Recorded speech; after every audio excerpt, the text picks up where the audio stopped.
Nah, this ain't an ASMR video. Hello, everyone. Today we're looking at this movie that you just saw.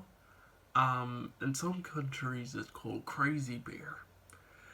It's a black comedy, horror film that released 2023. Now, black comedy or dark humor, dark comedy. It says here, that it's a style of comedy that makes light of subject matter that is generally considered taboo, particularly subjects that are normally considered serious. So, like, what's a movie? Even though Thunderbolts is a Marvel movie, but it's more like a mental health film. Say, like, if that was a black comedy, it would poke fun at, like, even though it's trying to be hilarious, it would poke fun at the mental health. Even though Thunderbolts don't do that, I'm just saying for black comedy it would poke fun at like subjects that are serious, but it's meant to be funny, although some people won't. It was directed by Elizabeth Banks. Yes, the one that made she plays that chaperone Evie Trinket in the Hunger Games movie. I think she directed the Pitch Perfect movies, and I think that Charlie's Angels movie. The film stars Kerry Russell. Now, I'm gonna name some stuff that these people are in. I know Kerry Russell, although the only thing I could think of is The Diplomat on Netflix. I've seen the show, it's pretty good. O'Shea Jackson Jr. Sorry, bit tired. His stage name is OMG. He's the oldest son of Ice Cube, and he played as Ice Cube in Straight Outta Compton, which is a great film. Christian Convery. Now, I know him because he played as the twin brothers in The Monkey, and he was also Gus in Sweet Tooth. Gosh, I missed that show. Alden Ehrenreich, I can't pronounce it, sorry if I butchered the name. He's in the Supernatural show and films by Francis Ford Coppola called Tetra and Twixt and Blue Jasmine.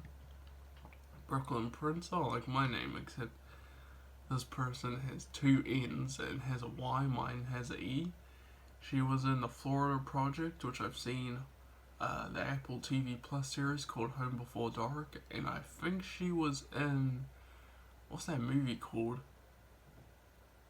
The One and Only Ivan. I think she's in that. That's a good movie, emotional too. Isaiah Whitlock Jr., R.I.P. He was in The Wire, and he worked with Spike Lee a few times. Margot Martindale. I don't remember what she's in. Was she in The Watcher? That's a good series. But dramatic. Jesse Tyler Ferguson. I only remember him playing as Mitchell in Modern Family. That I missed that show. Ray Loretta. I remember him making a cameo in Modern Family, and I'm pretty sure he's in Goodfellas. And he was also in Hubie Halloween. But that was the last Ray Loretta movie because he died in May 2022, and the film's dedicated to him. Damn, this film received mixed reviews from people. Oh yeah, Christopher Hivju, who people might know, he played as Wilding Tormund Giantsbane. He was in 33 episodes of the HBO fantasy series Game of Thrones. He was also in The Gentleman. I forgot the character's name, but he was in The Gentleman, and he played as like the enemy to Theo James and stuff. Who else? Matthew Reese? I don't remember him. I don't know Weason.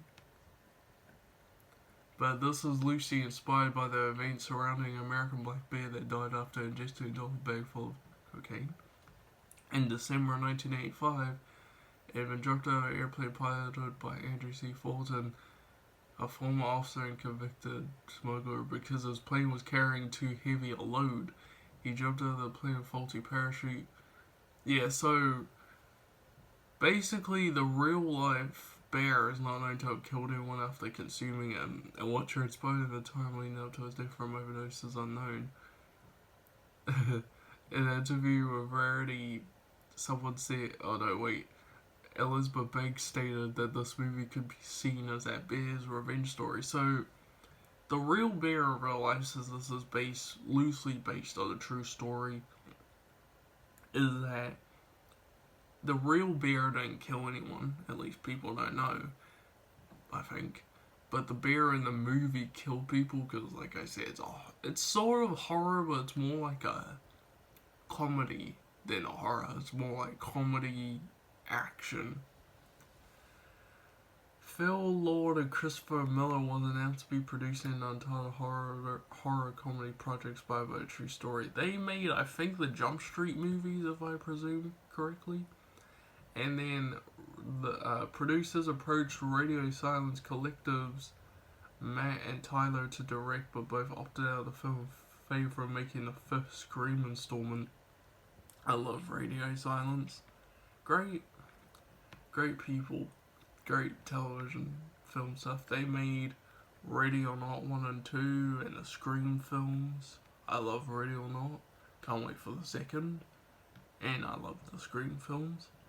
Scream 1, love that. 2, sort of. 3, sort of. 4, sort of.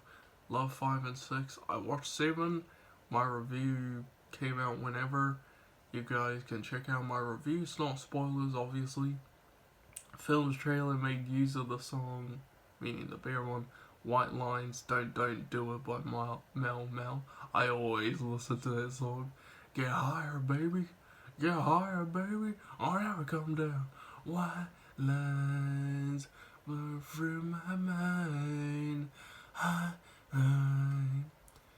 The Bear movie inspired numerous mockbusters, including Myth Gator and Raccoon, a Japanese film titled Kawasaki. Mockbusters, cocaine crabs from outer space. What the fuck? A mockbuster is a film created to exploit the publicity of another major motion picture of similar title or subject, often made with low budget. I don't really like low budget films, but I have seen The Myth Gator, and I gotta say it's the funniest film. Even though, like I just said, I don't like low budget films, but that film is fucking hilarious. Anyways, I'll see you guys later. Bye bye.